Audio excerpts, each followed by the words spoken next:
B J ಪಿಯಿಂದ 2 ಜನ ಶಾಸಕರ ಆಯ್ಕೆ ಆಗಿದ್ದು. ಒಬ್ಬರು ವಸಂತ್ ಬಂಗೇರ ಬೆಳ್ತಂಗಡಿ, ಇವರೊಬ್ಬರು 2 ಜನ ಆರಿಸಿ ಬಂದರು. ಬಾಕಿ ಉಳಿದವರೆಲ್ಲ ಸೋತ್ಬಿಟ್ರು. 18 ಜನ ಇತ್ತು, ಎಲ್ಲರೂ ಸೋತರು. ಆ ಒಂದು ಸಂದರ್ಭದಲ್ಲಿ ಯೋಚನೆ ಮಾಡ್ತಾ ಬಗರಕಂ ಸಾಗುವಳಿದಾರರನ್ನ, ರೈತರನ್ನ ಒಕ್ಕಲೆಬ್ಸಬೇಕು ಅಂತಕ್ಕಂಥದ್ದು ಮತ್ತೆ ಚಾಲುವಾದವಾಗ ಯಡಿಯೂರಪ್ಪನವ್ರು ಒಬ್ಬರೇ ಇದ್ದರು. ವಸಂತ್ ಬಂಗೇರನ್ನ ರಾಮಕೃಷ್ಣ ಹೆಗಡೆಯವರು ಜನತಾ ಪಕ್ಷದವರು ಸೆಳ್ಕೊಂಡ್ರು. ಅವನು ಬಿ ಜೆ ಪಿ ರಾಜೀನಾಮೆ ಕೊಟ್ಟು ಹೋದ, ಜನತಾ ಪಕ್ಷಕ್ಕೆ ಸೇರ್ಕೊಂಡ. ಆವಾಗ ಇವರೊಬ್ಬರೇ ಇದ್ದರು.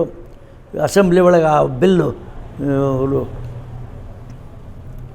ರಾಚಯ್ಯನವರು ಆ ಬಿಲ್ಲನ್ನು ತಂದರು, ಒಕ್ಕಲೆಬ್ಸೋಂಥ ಬಿಲ್ಲನ್ನು ತಂದು. ಆವಾಗ ಯಡಿಯೂರಪ್ಪನವರು ಎದ್ದು ನಿಂತ್ಕೊಂಡು ಸತ್ಯಾಗ್ರಹ ಮಾಡಿದರು. ಏನು ಮಾಡೋದು, ರೈತರು ಎಲ್ಲ ಬಗರಕಂ ಸಾಗುವಳಿ ಎಲ್ಲ ಮಾಡಿದ್ದಾರೆ. ಶಿವಮೊಗ್ಗದ ಅಭಿವೃದ್ಧಿಯ ಶಿಖರಕ್ಕೆ ವಿಮಾನ ನಿಲ್ದಾಣವೇ ಕಿರೀಟ. ವಿಶ್ವ ದರ್ಜೆಯ ಸಿಗಂದೂರು ಸೇತುವೆ ಕೂಡ ಬಿಎಸ್ವೈ ಕೊಡುಗೆ. ಶಿವಮೊಗ್ಗ ಜಿಲ್ಲೆ ಇವತ್ತು ಇಡೀ ಜಗತ್ತಿಗೆ ಫೇಮಸ್ ಆಗ್ತಾ ಇದೆ. ಅದಕ್ಕೆ ಕಾರಣ ಅಭಿವೃದ್ಧಿಗೆ ಬಿಎಸ್ ಯಡಿಯೂರಪ್ಪ ಹಾಕಿದ ಬುನಾದಿ.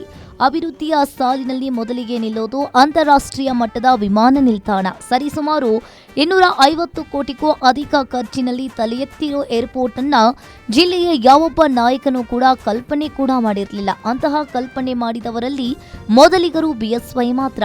ನಿಜ ಹೇಳಬೇಕು ಅಂದ್ರೆ ಶಿವಮೊಗ್ಗದ ಕುವೆಂಪು ವಿಮಾನ ನಿಲ್ದಾಣ ಬಿಎಸ್ವೈ ಅವರ ಕನಸಿನ ಕೂಸು. ಇನ್ನು ಸಿಗಂದೂರು ಬ್ರಿಡ್ಜ್ ಸಾಗರ ತಾಲೂಕಿನ ಶರಾವತಿ ಹಿನ್ನೀರಿನ ಮೇಲೆ ನಿರ್ಮಿಸಲಾದ ಸಿಗಂದೂರು ಸೇತುವೆಯನ್ನ ಸುಮಾರು 473 ಕೋಟಿ ವೆಚ್ಚದಲ್ಲಿ ನಿರ್ಮಿಸಲಾಗಿದೆ. ಭಾರತದ 2ನೇ ಅತಿ ಉದ್ದದ ಅಂದ್ರೆ ಸುಮಾರು 2.44 ಕಿಲೋಮೀಟರ್ ಉದ್ದದ ಕೇಬಲ್ ಸ್ಟೇಡ್ ಸೇತುವೆ ಇದಾಗಿದೆ. ಇನ್ನು ಈ ಸೇತುವೆಯು ದಶಕಗಳ ಕಾಲದ ಬೇಡಿಕೆಯಾಗಿತ್ತು. ಇದರಿಂದ ಸಾಗರ ಮತ್ತು ಸಿಗಂದೂರು ನಡುವಿನ ಪ್ರಯಾಣದ ಸಮಯವನ್ನ 2 ಗಂಟೆಗಳಷ್ಟು ಕಡಿಮೆಯಾಗಿದೆ. ಈ ಸೇತುವೆಯಿಂದ ಸಾಗರ ಸಿಗಂದೂರು ನಡುವಿನ ಸುಮಾರು 40ರಿಂದ 50 ಕಿಲೋಮೀಟರ್ ಸುತ್ತಿನ ಪ್ರಯಾಣವು ನೇರ ರಸ್ತೆಯ ಮೂಲಕ ಸುಲಭವಾಗಿದೆ.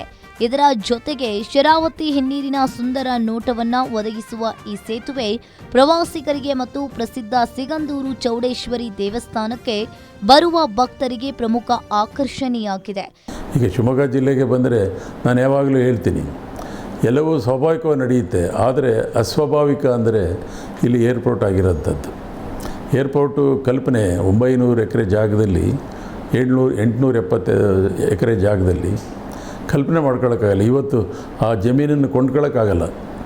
ಬರೀ ಅದೇ ಒಂದು ಬಹುಶಃ 250-350 ಕೋಟಿ ಆಗ್ಬಿಡುತ್ತೇನೋ.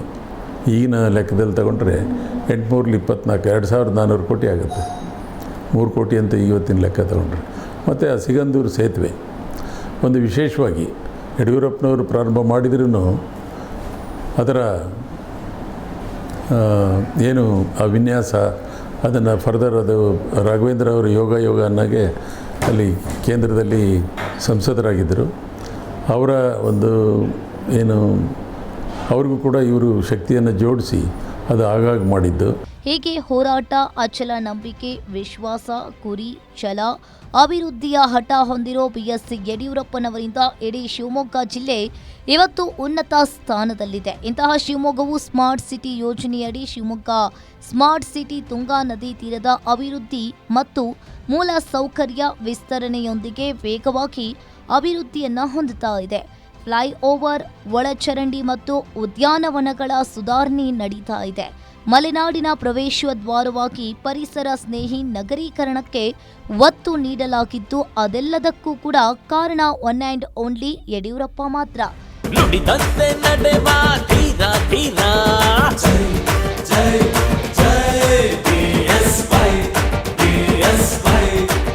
ಕೇಳಿದ್ರಲ್ವಾ, ಅವರ ಆಪ್ತರು ಹೇಳಿದಂತೆ ಬಿಎಸ್ ಯಡಿಯೂರಪ್ಪನವರ 50 ವರ್ಷಗಳ ರಾಜಕೀಯ ಪಯಣ ನಿಜಕ್ಕೂ ಕೂಡ ಸಾರ್ಥಕ. ಇಂತಹ ಜನ ಮೆಚ್ಚಿದ, ಇಡೀ ಜಿಲ್ಲೆ ಅಪ್ಪಿಕೊಂಡಿರುವ ಅಭಿವೃದ್ಧಿಯ ಶಿಕಾರಿ ವೀರನಿಗೆ ನಿಜಕ್ಕೂ ಹ್ಯಾಟ್ಸ್ ಆಫ್.